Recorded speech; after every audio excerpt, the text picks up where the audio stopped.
Muy buenos días a todos los participantes. Los saludamos desde el Ministerio de Salud, desde la Dirección de Infosalud de la Dirección General de Telesalud, Referencia y Urgencias. Hoy jueves 19 de mayo tengo el agrado de presentar la telecapacitación Retraso Mental a cargo del doctor Luis Villanueva Padilla. Él es especialista en psiquiatría del Hospital Víctor Larco Herrera del Ministerio de Salud. Antes de dar inicio a la telecapacitación, les recordamos a todos los participantes que pueden realizar sus preguntas a través del chat, tanto de la plataforma Zoom como del canal de YouTube Telesalud Minsa Telecapacitaciones, donde estamos transmitiendo en vivo. Bienvenido, doctor Luis Villanueva Padilla. Es un gusto contar con usted el día de hoy. Quedamos atentos a su presentación. Adelante. Buenos días con todos. Muchas gracias por la presentación, por la invitación también el día de hoy en el que vamos a desarrollar un tema muy importante.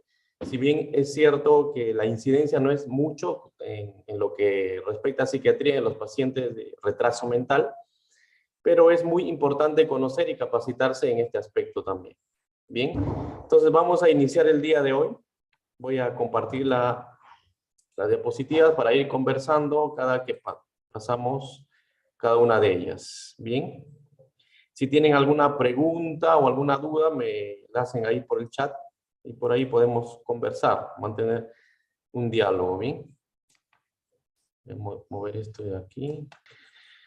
Bueno, entonces vamos a hablar acerca de lo que es el retraso mental. Bien, cuando hablamos de retraso mental hay mucha historia también que incluye en esto. Bien, en lo que respecta al trabajo psiquiátrico, nosotros en el área de emergencia vemos casi siempre múltiples patologías como comorbilidad psiquiátrica relacionado a pacientes también con retraso mental.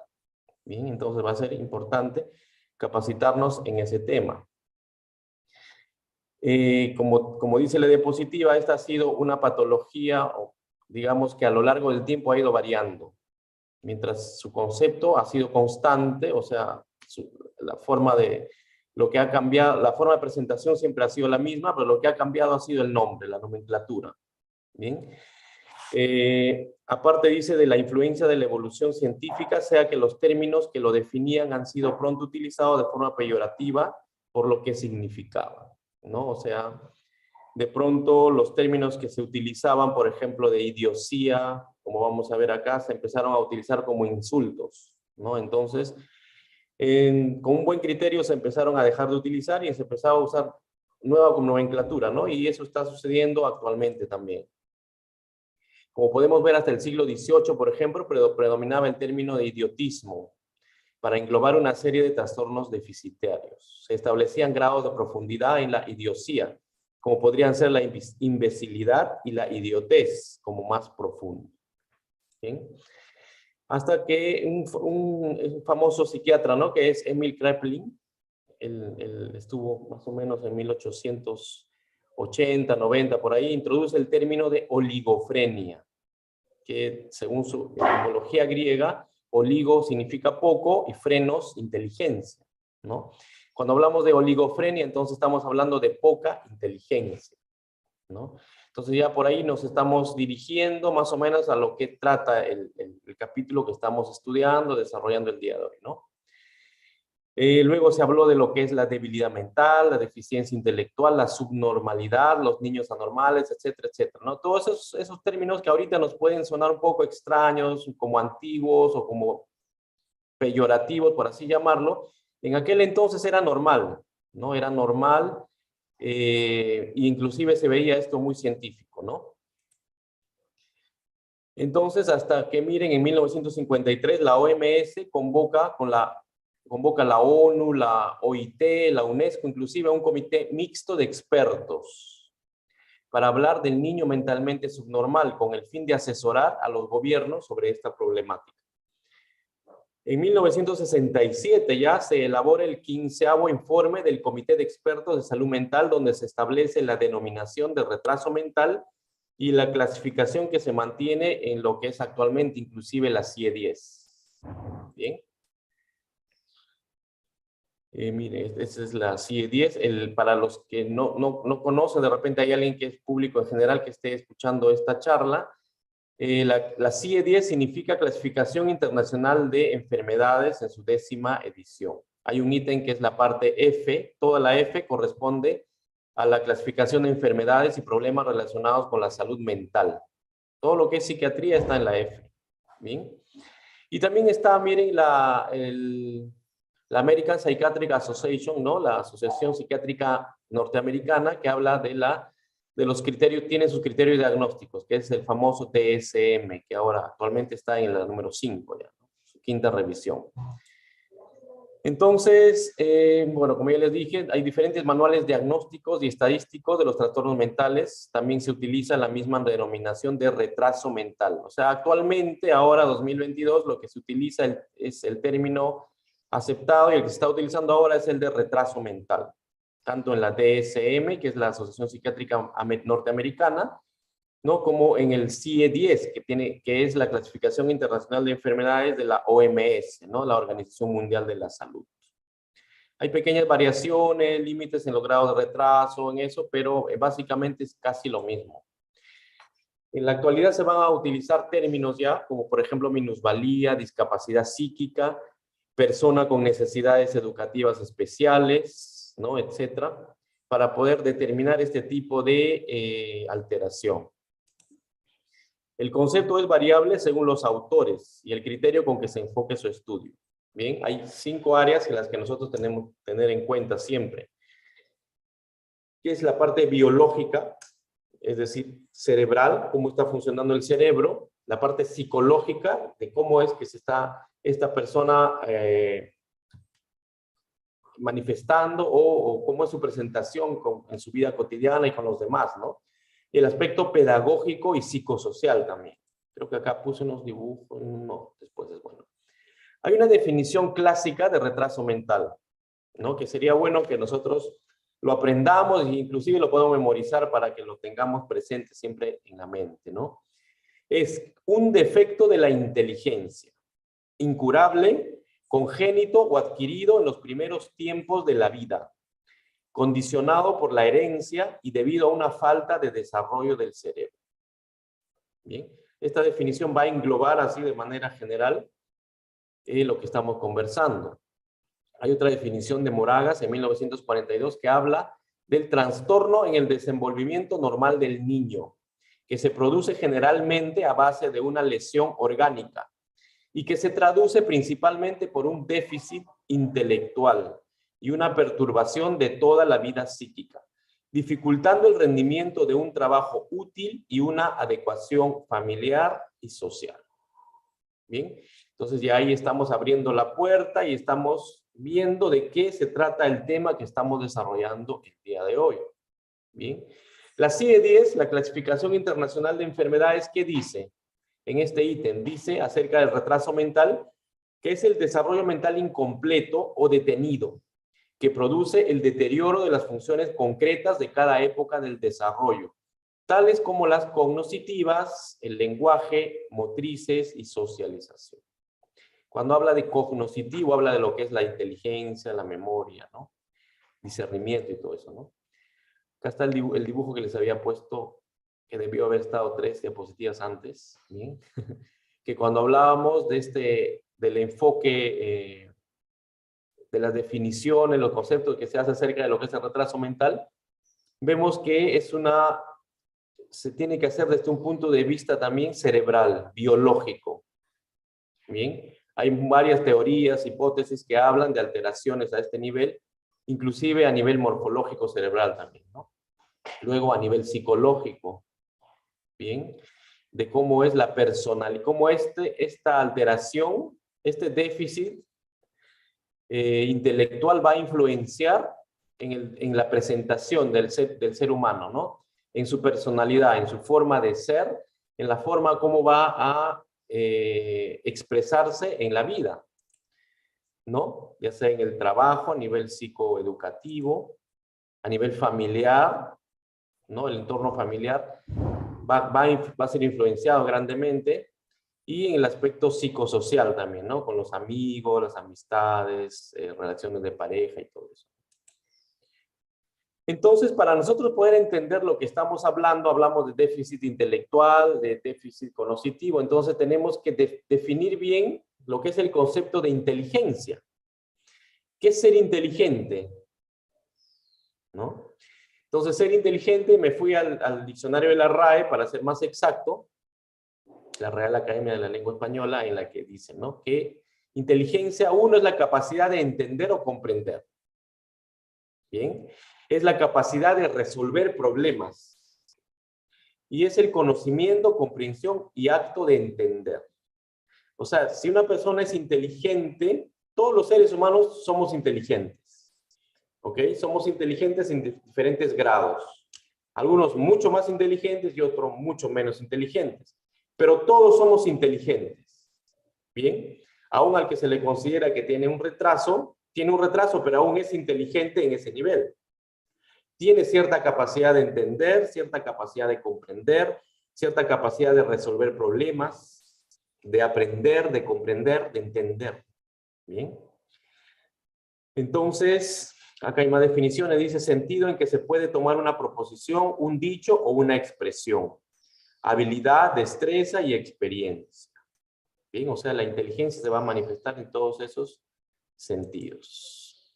Hay tipos de inteligencia, esto lo podemos hacer como un paréntesis, ¿no?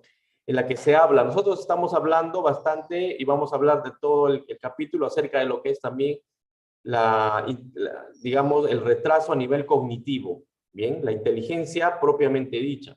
Pero hay muchos autores, principalmente contemporáneos, actuales, que hablan de inteligencias a nivel de áreas del desarrollo, ¿ok? Que es, por ejemplo, la inteligencia lógica matemática, en la que la persona tiene mucha capacidad de cálculo analítico, aritmético, geométrico, ¿ok? Y se centra mucho en esa parte, aunque pueda tener cierto deterioro en otra área. La inteligencia lingüística también, ¿no? A veces, por ejemplo, esto es fácil de entender cuando algunas personas dicen, ¿no? Pero él ni siquiera ha estudiado, ni siquiera sabe, pero tiene una facilidad de palabra y te convence y te vende lo que sea, ¿no? Entonces, son personas inteligentes desde un punto de vista lingüístico verbal. ¿Bien? Hay una inteligencia espacial también, ¿no? Son las que tienen, por ejemplo, los arquitectos, los ingenieros civiles, desde un punto de vista que ellos pueden ver en tres dimensiones mucho más fácil, ¿no?, que cualquier otra persona, ¿no? La capacidad de orientarse con un mapa, por ejemplo, ¿no? La inteligencia corporal o sinestésica tiene que ver con el cuerpo. ¿Bien? La inteligencia musical, bueno, los grandes genios de la humanidad, por ejemplo, a nivel de la música. Y de repente, esta parte un poco más importante lo podría considerar yo, que es la inteligencia intrapersonal y la inteligencia interpersonal, ¿no?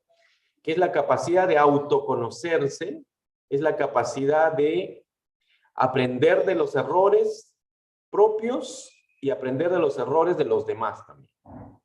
Y eso también viene a ser la inteligencia interpersonal. Estoy hablando de ambos, ¿no? Intrapersonal, para adentro, hacia sí mismo, e interpersonal hacia afuera, ¿no?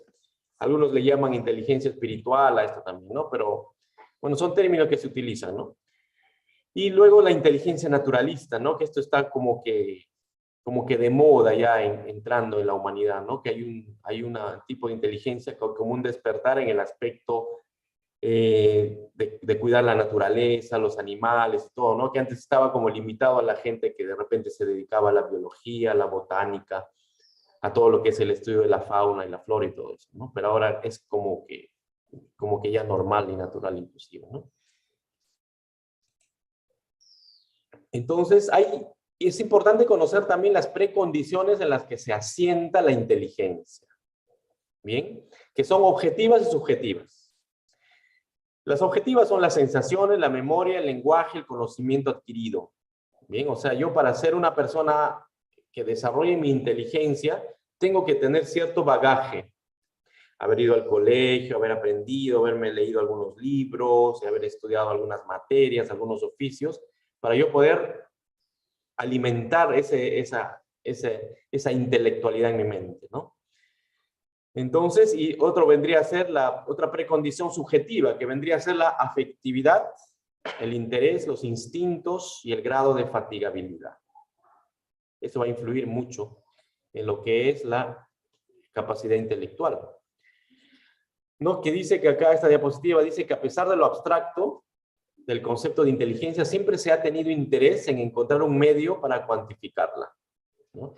Porque nadie puede decir, la inteligencia está en esta área del cerebro, miren, y lo sacamos y te tomamos la resonancia magnética y aquí sale que está que eres inteligente, que eres menos inteligente. No, es abstracto, porque esto está a nivel bioquímico, a nivel de neurotransmisores, es todo un marañado de millones de factores, ¿no? Pero siempre se ha tenido un interés en encontrar un medio para cuantificarlo, ¿no? Para tener un medio por el que se diga, mírenme, si esta persona es o no es inteligente, o menos inteligente o más inteligente, ¿no? Por ejemplo, en 1905, Binet y Simon fueron los primeros de la era psicométrica. O sea, se les hacía los test, las evaluaciones que se conocen. Eso típico cuando dicen en el colegio, no, lo han mandado al psicólogo y le han hecho unas evaluaciones, unos test, ya te están haciendo test psicométricos. O sea, te están midiendo un poco la parte psíquica, por así decirlo, ¿no? Y esto es importante, por ejemplo, en psiquiatría forense, psiquiatría legal, cuando se tiene que demostrar algún hecho ante un juez o ante alguna circunstancia que necesita algo tangible y concreto, entonces se le muestra la psicometría, la evaluación que se le hizo, es como una prueba auxiliar del diagnóstico, ¿no? Que puede convencer mucho más, por ejemplo, a un letrado, ¿no? Entonces, estas dos personas crearon los primeros test de inteligencia que permitieron determinar el nivel intelectual y los términos de edad mental. Y luego fue completado con el de cociente intelectual o coeficiente intelectual, ¿no? De Stern, que resulta de la razón entre la edad mental y la edad cronológica. O sea, la edad mental entre la edad cronológica te sale un cociente intelectual. Y esos son esos numeritos que vamos a ver más adelante cuando hablemos de diagnóstico. Sirviendo esto de base para la primera clasificación de la inteligencia, ¿no? Y esta es la primera clasificación de la inteligencia. Miren cómo eran los términos en aquel entonces. Estamos hablando de finales de los 1800, ¿no? Eran términos científicos que ahora son peyorativos, ya no se usan, ¿no? Pero lo estamos estudiando como parte de la historia, ¿no? Cuando el coeficiente intelectual era menor de 25, se hablaba de idiosía. Se decía que la persona padecía de idiotismo, ¿no? Imbecilidad era el coeficiente intelectual entre 25 a 50. El débil mental, el que se encontraba entre 51 a 70. El retrasado, el que se encontraba entre 71 a 90. Y entraba ya el normal, el que se encontraba entre 91 y 110. Y el superdotado, mayor a 110, de coeficiente intelectual, ¿no? Esto también se vino abajo pronto porque se dieron en cuenta que dice que había un porcentaje inclusive que superaba el 10% de gente que salía retrasada con este test en la humanidad, en todo el planeta, ¿no? O sea que lo hicieron muy alto, el coeficiente menor a 90 para ya considerarlo retrasado, ¿no? Y miren, se llega a la clasificación actual, que es la que se usa ya ahora, que es el de retraso mental leve, moderado, grave y profundo. 4 tipos de retraso mental. El retraso mental leve es a partir de 60-50. Bien. Retraso mental moderado, coeficiente intelectual 49-35, el grave de 34 a 20 y el retraso mental profundo menor al coeficiente intelectual menor a 20. La OMS, la Organización Mundial de la Salud va a establecer la prevalencia del retraso mental entre 1 a 3% de la población. En términos generales, ¿no? Si les preguntan en un examen, ¿cuál es la epidemia, cuál es la prevalencia del retraso mental acá en el planeta? Es de 1%. Quiere decir de que de 100 personas, 1 puede tener este retraso, ¿no? También indica que la frecuencia es mayor en la edad escolar, ya que las exigencias de esta ponen en manifiesto la deficiencia intelectual y facilita la localización de los casos, ¿no? O sea, es en la etapa escolar en la que se da cuenta, ¿no? O los mismos padres o los maestros, ¿bien? Y hay una diferencia entre 60 a 40 entre mujeres y varones, entre varones y mujeres, para ser más exactos, ¿no? O sea, 60% de varones y 40% de mujeres.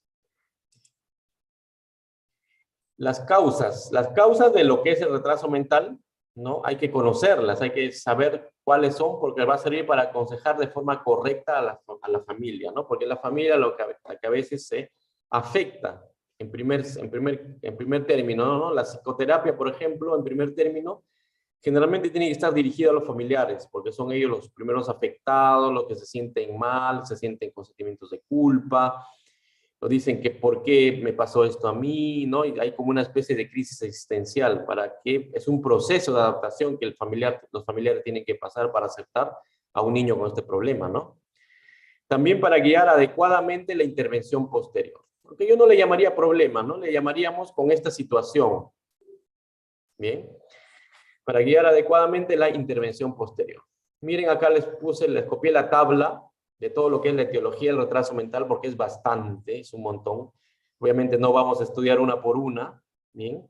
Podríamos hablar de los más generales, por ejemplo, los más genéricos, son anomalías por un gen único, anomalías cromosómicas, alteraciones tempranas del desarrollo embrionario, otros problemas gestacionales, las enfermedades adquiridas en la infancia, problemas conductuales y ambientales y retraso mental idiopático, ¿no? Los más comunes te podría ser el retraso mental por la anomalía cromosómica, por ejemplo, en el síndrome de Down, ¿bien? El síndrome triple X también es el uno de los más comunes, y también se habla de lo que es el síndrome alcohólico fetal, ¿no? Así que, bueno, esto se los dejo ya para que todos podamos estudiarlo, ¿no? Es bien amplio todo lo que se ve. ¿No? Y en lo que es la clínica de lo que es el retraso mental, ¿no? Hay que entender que el retraso mental no es un síndrome ni una enfermedad. ¿Bien? Es una condición, es una situación por lo cual dice que es difícil o imposible predefinir las características clínicas de los pacientes afectados. Tenemos como un esquema, como un esqueleto de cuáles podrían ser los síntomas o la presentación de los pacientes, pero no va a ser determinante, ¿no? No es como que, por ejemplo, el paciente tiene faringoamidalitis, ya, entonces va a tener odinofagia, va a tener tos seca, va a tener pústulas puntos blancos en la garganta, dolor, no sé, fiebre, malestar general. Entonces, todo eso engloba, te sale un diagnóstico. No, acá no es así. ¿Bien? Entonces, inclusive es de manejo multidisciplinario y hay que tener mucha experiencia y práctica también para poder diagnosticar a estos pacientes, ¿no? Que generalmente son niños cuando se les diagnostica esto, ¿no? Entonces, esta discapacidad intelectual se va a expresar mediante dificultades adaptativas en diferentes ámbitos cotidianos, ¿ok? Dificultades adaptativas. El papá, la mamá, el profesor se van a dar cuenta de alguna situación. La escolarización y posteriormente la capacidad laboral van a estar limitadas. Eso hay que darse cuenta y entender que va a ser así, ¿no? No va a ser a lo que comúnmente se llama que va a ser un niño o un hijo como tú lo puedes imaginar, ¿no? Va a haber cierta limitación, ¿no? La relación social, el grado de comunicación con los demás y la dependencia podrán estar igualmente comprometidas, dependiendo de la intensidad del retraso, el origen y los factores clínicos sobreañadidos. Y miren, es frecuente que los pacientes con retraso mental vayan a presentar otros problemas neurológicos, ¿ok? O tratamientos farmacológicos asociados, necesariamente a veces, ¿no? Que contribuye de forma desfavorable sobre estos aspectos adaptativos. Bien. Algunos estudios, por ejemplo, refieren la asociación del retraso mental a encefalopatías motrices en un 7% de los pacientes. Bien. En epilepsias, en el 10% de los pacientes. Alteraciones neurosensoriales en el 7% de los pacientes. Autismo en el 2 a 3% y trastornos neuropsiquiátricos en más del 50% de los mismos. Como pueden ver, es alto, ¿no? O sea, en la población que tiene el retraso mental, el índice de trastorno psiquiátrico es elevado, ¿no? Es mucho más que la población en general, de 4 a 5, ¿no? Estas asociaciones son más intensas cuando menor es el CI. A menor coeficiente intelectual, menos recursos de enfrentar la vida, por así decirlo, de la persona, va a necesitar mucho más soporte familiar, social, educativo, de salud, de las instituciones de salud, ¿no? Entonces, cuanto mayor coeficiente intelectual, más intensas van a ser la presentación de estos síntomas, de estas enfermedades o problemas o desórdenes, ¿no? La prevalencia de epilepsia es de 2 a 3 veces más frecuente en la población con retraso mental. Y a estas circunstancias se le añade la mayor frecuencia de resistencia a fármacos y el uso de politerapia más incidente. Ambos mecanismos pueden en sí mismos facilitar las dificultades del aprendizaje. O sea, aparte que tiene su epilepsia y el efecto secundario del fármaco para retener la epilepsia y todo eso, puede dificultar mucho más al niño. ¿Bien? La presencia de autismo es 100 veces más frecuente en esta población, según algunas series. A este hecho debemos sumar la presencia de hiperactividad, ¿no? Son los niños hiperactivos y déficit de atención grave en un amplio grupo de niños con retraso mental. ¿Bien? Y cuando hablemos de la comorbilidad, y vamos a ver algunos casos. Lo que abunda en las dificultades escolares, sociales y laborales de estos pacientes. O sea, un niño con hiperactividad, bien, un niño con autismo, siempre hay que descartarle el retraso mental también, ¿no?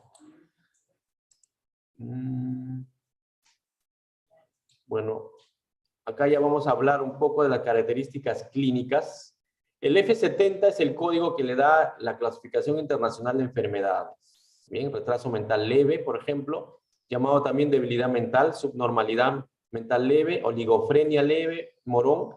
Se considera que un coeficiente intelectual de 50 a 69 corresponde a un retraso mental leve. Bien. Entonces, cuando ya es de 70 para arriba, ya es una inteligencia normal. Bien. Pero hay un ítem ahí que es inteligencia limítrofe, entre 70 y 80. Esta es una inteligencia limítrofe, ¿no? Los de retraso mental leve son pacientes que van a tener cierta dificultad en el lenguaje. Van a debutar, por ejemplo, con dislalias o disfemias, ¿no? Son capaces de mantener una conversación, ¿ya? Y por lo tanto de expresarse en la vida cotidiana. Van a poder desarrollarse en esa área sin mucho inconveniente, ¿no? Una gran parte inclusive de chicos con RM leve llega a alcanzar una independencia para el cuidado de su persona, como lavarse, comer, vestirse, cocinarse también puede ser, controlar los esfínteres. Las mayores dificultades se presentan en las actividades escolares, sobre todo en la lectura y la escritura. Pueden desempeñarse en labores prácticas, más frecuentemente en trabajos manuales y semi-cualificados. Bien. Bueno, trabajos manuales, se entiende esto, ¿no? Lo que son oficios, ¿no? Cuando el retraso va acompañado de una falta de madurez emocional o social destacada, puede presentarse dificultades para hacer frente a las demandas del matrimonio o la educación de los hijos, así como en la adaptación a la cultura. Bien. Entonces, se dan cuenta que lo importante que es la parte psicosocial, la parte familiar, por así llamarlo, ¿no? Porque es el soporte educativo, ¿no? Más adelante vamos a hablar de la detección precoz, que es muy, muy importante para poder hacer un enfoque próximo, ¿no? Y no esperar a que ya el niño esté mucho más grande, por ejemplo, a la adolescencia, qué sé yo, y cuando ya tenga conductas maladaptativas, ¿no? El retraso mental, hablamos del leve, ¿no? El moderado ya es llamado también imbecilidad antiguamente, subnormalidad mental moderada u oligofrenia moderada. Los pacientes con retraso mental moderado muestran una lentitud en el desarrollo de la comprensión y el uso del lenguaje, teniendo en esta área un dominio limitado. Entonces ahí ya va a haber un poco de más problemas en el lenguaje inclusive, ¿no? El avance escolar va a ser limitado y van a aprender solo lo elemental para la lectura, la escritura y cálculo. Tienen dificultad para su cuidado personal. Van a necesitar siempre una ayuda, un soporte de alguien. Bien. Se considera que un cociente intelectual promedio entre 35 y 49 corresponde a un retraso mental moderado. Bien. Yo he visto pacientes con RM moderado, inclusive, que cumplían estos criterios, pero que tuvieron un buen soporte familiar, ¿no? Una estimulación importante y hizo de que ellos puedan valerse por sí mismos, no sé, son vendedores ambulantes, vendían caramelos y dulces y se valían por sí mismos, ¿no? Inclusive hasta mantenían el hogar familiar. En el trabajo van a desarrollar actividades sencillas siempre y cuando estén detalladamente estructuradas y se les supervise de modo adecuado. Siempre van a necesitar un soporte de alguien que les esté ayudando y apoyando. No, es por eso que en este punto hay que tener cuidado también, porque a veces las personas que tienen el retraso mental pueden ser como que utilizadas por mentes psicopáticas o por personas que lindan a veces con la criminalidad y todo eso en su vida y los inducen a cometer delitos o a hacer cosas fuera de la ley también, ¿no? Son manipulados, fácilmente manipulables, por así decirlo. Cuando ya son adultos, el RM moderado es difícil que desarrollen una vida social completamente independiente. Sin embargo, muchos de ellos son físicamente activos, con total capacidad de movimiento. ¿Bien? Va a depender mucho de las ganas de querer, de hacer las cosas, de vivir, que tiene que ver mucho con la crianza que han recibido de niños, ¿no? Con el afecto, con el amor con las que han sido criados. El nivel de desarrollo del lenguaje varía desde la capacidad para tomar parte en una conversación sencilla hasta la adquisición de un lenguaje solo para lo cotidiano. Existen pacientes que nunca aprenden a hacer uso del lenguaje y utilizan la gesticulación manual para compensar la carencia verbal. Aquí es frecuente el autismo o trastorno del desarrollo, así como también las epilepsias, ¿bien? Los déficits neurológicos y las alteraciones somáticas. El retraso mental grave ya es el llamado también subnormalidad mental grave u oligofrenia grave. Se considera ya el coeficiente intelectual entre 20 y 34, corresponde a un retraso mental grave.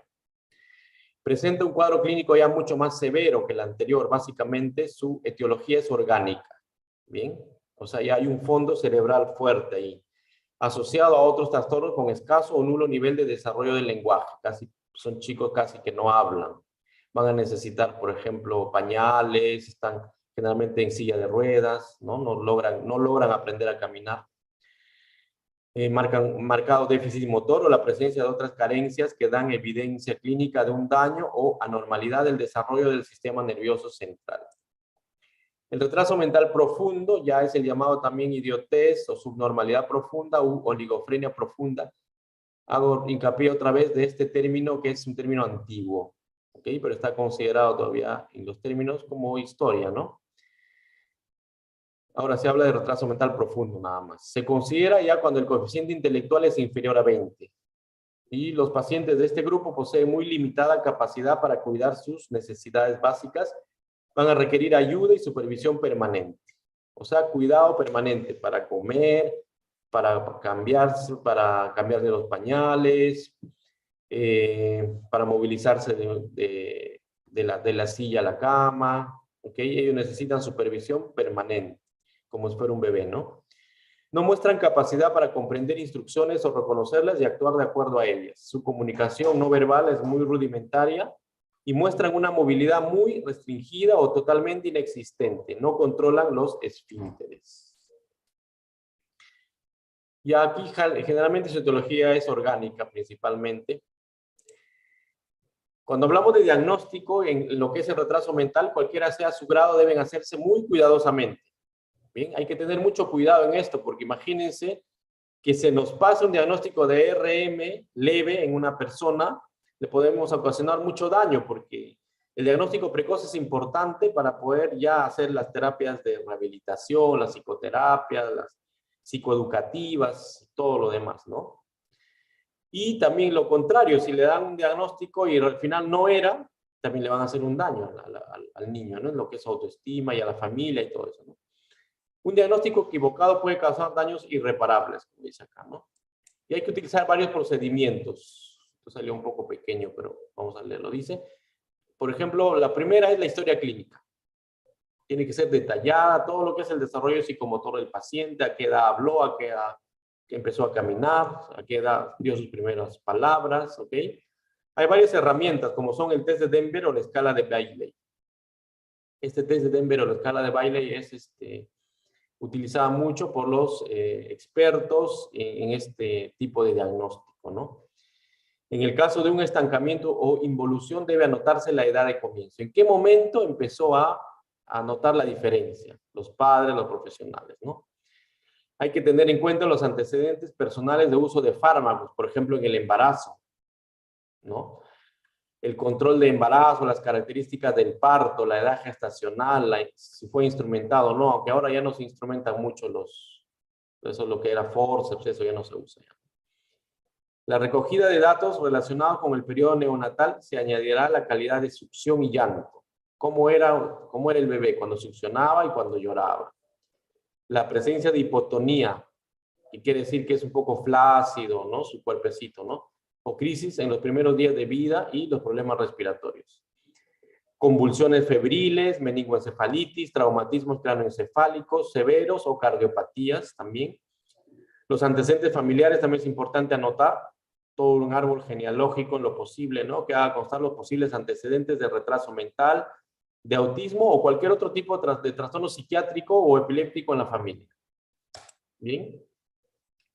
El examen físico también es importante, eso lo realizan los pediatras que tienen experiencia en este tema de retraso mental. El examen neurológico obviamente lo hace el neurólogo, ¿no? Para determinar algún tipo de patología neurológica grave que esté influenciando en esto, ¿no? Y las pruebas psicométricas, que son importantes para determinar, ¿no? Las psicometrías, que es el test de inteligencia, ¿no? Las pruebas de laboratorio vendrían a ser los exámenes bioquímicos, serológicos, citogénicos, todo esto en base a la etiología que hemos visto, que les puse en las diapositivas anteriores, puse una tabla de todo lo que es la etiología, ¿no? Entonces, en base a etiología se le pide esas pruebas para determinar si hay alguna alteración. Y luego está el examen psiquiátrico también, que es la exploración psiquiátrica que abarca la entrevista, la historia psiquiátrica y el examen del estado mental, pruebas de inteligencia y pruebas de personalidad. Es frecuente encontrar alteraciones en la conducta, tales como hiperactividad, irritabilidad, evitación y agresividad. Bien, entonces estos ítems son importantes reconocer. Y hay un punto importante, ¿no? Saber que los pacientes con retraso mental pueden padecer cualquier otro tipo de trastorno mental. Así como cualquier otro tipo de persona común y corriente, depresión, ansiedad, psicosis, esquizofrenia, bipolaridad, hasta uso de drogas y sustancias, alcoholismo y todo lo que se pueden imaginar en el espectro de la psiquiatría, una persona con retraso mental también la puede tener, la puede presentar. Y hay un tema importante, que la prevalencia es mucho mayor, o sea, 3 o 4 veces mayor. Por ejemplo, una persona que no tiene retraso mental y es alcohólica, por ejemplo, va a ser mucho más fácil trabajar esta situación con el que no tiene retraso mental que con el alcohólico con retraso mental, por ejemplo. Porque no hay muchos recursos para poder trabajar a nivel intelectual, en una psicoterapia, ¿no? Entonces, él va a actuar bastante por impulso, ¿no? El que tiene retraso mental. Y se complica la situación, ¿no? Y dice 3 o 4 veces mayor que la observada, inclusive en intensidad, ¿no? Y en la infancia sucede lo mismo. Entonces, la comorbilidad puede ser, lo más común que se ve, trastorno hiperkinético. Hiperkinético con retraso mental, movimientos estereotipados, trastornos generalizados del desarrollo, trastornos específicos del desarrollo, trastorno de tics, bien. La psicosis esquizofrénica también es frecuente, los trastornos afectivos también es frecuente, los trastornos de ansiedad, los trastornos disociales. Bien. O sea, todo lo que puede ser afectado en una persona con no retraso mental también es afectado la persona que tiene el retraso mental, ¿no? El pronóstico, entonces, el pronóstico es diferente de acuerdo al diagnóstico. Por eso un buen diagnóstico es importante. Por ejemplo, acá les puse una tabla que me pareció súper concreta y bien resumida, ¿no? Que habla de los 4 tipos de retrasos mentales y te da un pronóstico, ¿no? Por ejemplo, en el retraso mental leve, es como si estuvieras con un niño, tratando a un niño de 9 y 12 años. Está en ese ítem. Ojo que no hay que confundir, no es que sea un niño de 9 y 12 años, no, sino que actúa como un niño de 9 y 12 años. Es diferente, ¿ya? Porque la madurez psicosexual y todo eso es como la de un adulto, eso hay que tener en cuenta. O sea, no es un niño, sino es como un niño, ¿no? La escolarización puede llegar hasta 5º curso de primaria, aunque acá en el Perú RM leves puede terminar la secundaria, inclusive puede hacer carrera técnica, ¿no? La independiente con pautas concretas, no equivalencias de dinero. Trabajo moderadamente competitivo, autónomo, trabajo normal, protegido y de baja cualificación. En el retraso mental moderado estamos hablando de un nivel cognitivo de un niño de 6 a 9 años, de una persona de 6 a 9 años. Bien. La escolarización hasta 1º o 2º de primaria, autonomía para el aseo, desplazamiento cercano y el trabajo limitado a empleo protegido o centros ocupacionales. Bueno, como yo les he dicho anteriormente, yo he visto pacientes con RM moderado que sostienen a la familia. Venden, salen a vender sus productos, tienen esa habilidad de poder vender y sostienen a la familia, ¿no? Pero como consecuencia a ese esfuerzo que él está realizando, sí presentan más comorbilidad psiquiátrica. Síndrome de ansiedad, trastorno de sueño, depresión, brotes psicóticos con mayor frecuencia, ¿no? El retraso mental grave ya es un nivel cognitivo de 3 a 6 años. Aprenderá a leer y escribir excepcionalmente, dependencia muy limitada con supervisión constante, trabajo muy limitado basado en entrenamiento intenso. Y por último, el retraso mental profundo ya es un nivel cognitivo de máximo 3 añitos. ¿Bien? Escolarización nula, dependencia absoluta y capacidad laboral ninguna, ¿no? No sé si ha habido preguntas acá. Está todo ok, a ver. Voy a entrar aquí al chat. Dice, buenos días, está saludando nomás, buenos días con todos. Bueno, si hay alguna pregunta, alguna duda, si está en mis posibilidades de responder, se las hago por aquí, ¿ok? Si no me dejan hablando solo. No sé si me estarán viendo acá porque la pantalla la veo toda, solamente veo las diapositivas. Pero bueno. El tratamiento. Cuando hablamos de tratamiento, el abordaje multidisciplinario que requiere el retraso mental en todos sus aspectos. O sea, el tratamiento es multidisciplinario. No es que solo le corresponde al psiquiatra, no es que solo al neurólogo, no solo al psicólogo, no. El educador tiene que entrar aquí, también mucho, el rehabilitador, el pediatra, ¿bien? Los pedagogos, ¿no? Y gente experta en esto, ¿no? Inclusive, últimamente se habla de la musicoterapia, ¿bien? La terapia es con animales, inclusive. Entonces, son otro tipo de profesionales, otro tipo de expertos que entran ya en el manejo multidisciplinario de estos chicos, ¿no? Y como, bueno, estamos viendo la parte psiquiátrica acá, bueno, estamos transmitiendo desde el Hospital Víctor Larco Herrera, que es un hospital psiquiátrico por naturaleza, ¿no? Por historia, mejor dicho. Entonces, nosotros vemos bastante en lo que es en la emergencia, las comorbilidades psiquiátricas en pacientes con retraso mental, ¿no? Y para los que trabajan en hospitales o en centros de salud y ven la parte clínica, también se les puede hacer más sencillo cuando nosotros conocemos este tema, ¿no? Entonces vamos a incidir también en la parte médica, que es, por ejemplo, el tratamiento farmacológico. El tratamiento farmacológico, que es una de las áreas más complejas de la intervención psiquiátrica, porque la eficacia de los fármacos psicotrópicos no está validada para los trastornos del retraso mental. ¿Ok? O sea, no está validado. Pero se usan.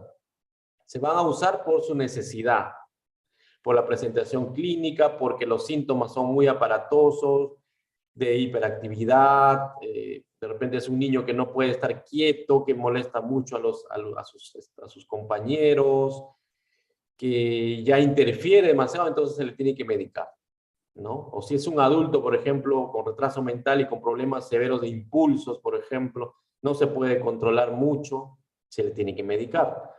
O si hace un cuadro psicótico, escucha voces, qué sé yo, se le tiene que medicar, ¿no? Y se le va a utilizar, dice que en función de la similitud de resultados con otros pacientes psiquiátricos con sintomatología parecida. Bien. Las estrategias son varias. Uno, se deben utilizar los fármacos en el contexto de un programa de tratamiento.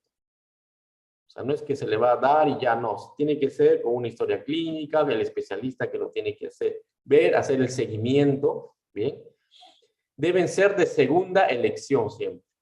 Porque los de primera elección, el número 3, son las técnicas de educación, modificación de conducta, atención asistencial adecuada, etc. O sea, no es que un niño con retraso mental o un adulto ya se le va a medicar de primero, no. Cuando ya todo lo primero se le ha dado y aún hay problemas o situaciones, se le tiene que medicar. Se deben tratar los trastornos psiquiátricos, no los síntomas. Ojo. Tener un control adecuado de la dosificación y vigilar la aparición de efectos secundarios, ya que estos no van a presentar en ocasiones los síntomas de una forma estándar. Bien. Y acá está a grandes rasgos los medicamentos, los fármacos que se utilizan, que utilizamos con los pacientes con retraso mental y con comorbilidad, ¿no? Antipsicóticos, antidepresivos, sales de litio, ansiolíticos, betabloqueantes, estimulantes como el metilfenidato. Los antiepilépticos, los antagonistas opiáceos, ¿bien? Que en el Perú no se usa, pero está reportado en la literatura, ¿no? Entonces, es importante también la estimulación precoz, el tratamiento pedagógico, el tratamiento rehabilitador, como puede ser la terapia psicomotriz, la fisioterapia, la logopedia, la foniatría. Recuerden por lo que habíamos hablado de todo lo que son problemas, a veces la dislalia, las disfemias, que se tienen que tratar desde muy niños para poder ayudarlos, ¿no? Las terapias recreativas, bueno, a esto les decía que tienen que haber otro tipo de profesionales también que manejen este tema, ¿no? Tratamiento psicoterapéutico, ¿no? Una psicoterapia adecuada, primero a la familia y luego al afectado. Musicoterapia, integración laboral. La integración laboral va a ser muy, muy importante, porque es la única forma en la que vamos a hacer que este paciente se convierta en un ser humano de provecho, ¿no? Un ser humano que pueda ser, que se pueda sentir bien consigo mismo y bien en la sociedad también, ¿no? Que pueda desarrollar un poco de inteligencia intrapersonal y de extrapersonal, que es la que habíamos hablado al inicio, ¿no? De inteligencia emocional. Para su integración a todos los niveles, la persona con retraso mental necesita tanto de una serie de apoyos como de unas estructuras adecuadas que las proporcionen. Y bueno, hasta aquí llegamos con esta capacitación que quería brindar el día de hoy. No sé si hay alguna otra pregunta. Hay preguntas porque veo que el chat está silencioso. No sé si han aprendido completamente todo o no sé, a ver. Muchas gracias, doctor Luis Villanueva Padilla, por la excelente presentación y por toda la información que nos ha brindado. Sí tenemos algunas preguntas que nos han realizado los participantes. Ya. Nos preguntan desde el primer nivel de atención, ¿cuáles son los test que recomienda para evaluar el retraso mental? Ya. Acá al inicio les hablé de algunos test que lo manejan los psicólogos, ¿bien? Que son, hay varios, inclusive, pero principalmente los test de psicometría son los que se tienen que realizar. El test para descartar, o sea, si yo quiero diagnosticar el retraso mental, tengo que medir la inteligencia. Entonces, si yo quiero medir la inteligencia, tengo que hacerle la psicometría, que vendría a ser el test de inteligencia, ¿no? Y básicamente ese, ¿no? Y cuando son más niños hay otros test que también se utilizan, pero ya para cuando son infantes y todo eso, ¿no? Pero principalmente, y en términos legales, como les dije al inicio, lo que te va a servir bastante es el test de inteligencia. Eso sería. Muchas gracias, doctor, por la respuesta. Tenemos una consulta desde el canal de YouTube de la Salud Misa Telecapacitaciones. Nos consultan, mi niño de 7 años tiene autismo leve y también retraso mental moderado. Su edad mental es de 3 años. ¿Es posible que si vuelvo a tener otro bebé tenga el mismo problema? No, la respuesta es no. Definitivamente no. No, o sea, y creo que se puso la pantalla aquí. Voy a cerrarla.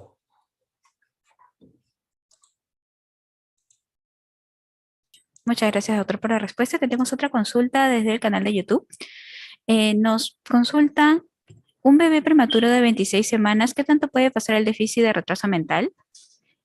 ¿Y cuánto tarda en recuperarse? No necesariamente puede tener un problema de retraso mental, ¿no? Hay casos de niños que han tenido sufrimiento fetal y todo eso y son normales, ¿no?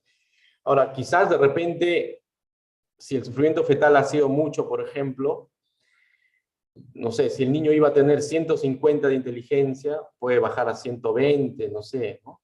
Pero esto necesariamente no es así, necesariamente, ¿no? O sea, hay casos de chicos que han tenido sufrimiento fetal y son normales, no pasa nada. Y como es lo revés también, ¿no? O sea, es el retraso mental idiopático, ¿no? Que de pronto no tuvo ningún inconveniente y de pronto de niño le diagnostican el retraso mental. Muchas gracias, doctor Villanueva, por la respuesta. Nos preguntan también, ¿cuáles son los principales síntomas y complicaciones psiquiátricas que debemos abordar? Ya. Bueno, en lo que corresponde al espectro psiquiátrico, por así decirlo, en los pacientes con retraso mental, va a ser la misma situación como si fuera un paciente sin retraso mental. O sea, puede tener desde un problema de ansiedad leve, bájate el volumen un poco, un problema de ansiedad leve hasta una esquizofrenia, una psicosis, ¿entienden? O sea, la pregunta exacta era, ¿cómo era la pregunta exacta? ¿Me lo repetí? Sí, le repito la pregunta. ¿Cuáles son los principales síntomas y complicaciones psiquiátricas que debemos abordar? Ah, ya, ya. Claro, es como le decía, ¿no? O sea, no necesariamente va a tener un problema psiquiátrico, pero eso tiene que ver mucho con la crianza y cómo es que esta persona ha enfrentado las vicisitudes de la vida, ¿no? Si ha tenido un buen soporte familiar, una buena psicoeducación, un diagnóstico precoz, una intervención precoz de este niño, entonces va a ser un chico que a pesar que tenga su RM, se le va a hacer fácil adaptarse a la vida cotidiana, ¿no? Pero si por ahí sucede algo, de repente alguna situación, como cualquier otra persona puede tener desde una simple ansiedad hasta un problema más grave, pero como cualquier otra persona, ¿no? Muchas gracias, doctor Villanueva, por la respuesta. Y finalmente nos preguntan, ¿es efectivo el tratamiento farmacológico solo o siempre con apoyo terapéutico? ¿Efectivo para qué? Sería la pregunta. El tratamiento. Porque si hablamos de RM, retraso mental, no hay tratamiento. Es una situación ya, es una condición ya que la van a tener toda la vida, ¿no? Entonces, el tratamiento farmacológico se usa como segunda elección, como segunda línea ya, cuando se han presentado situaciones ya muy problemáticas.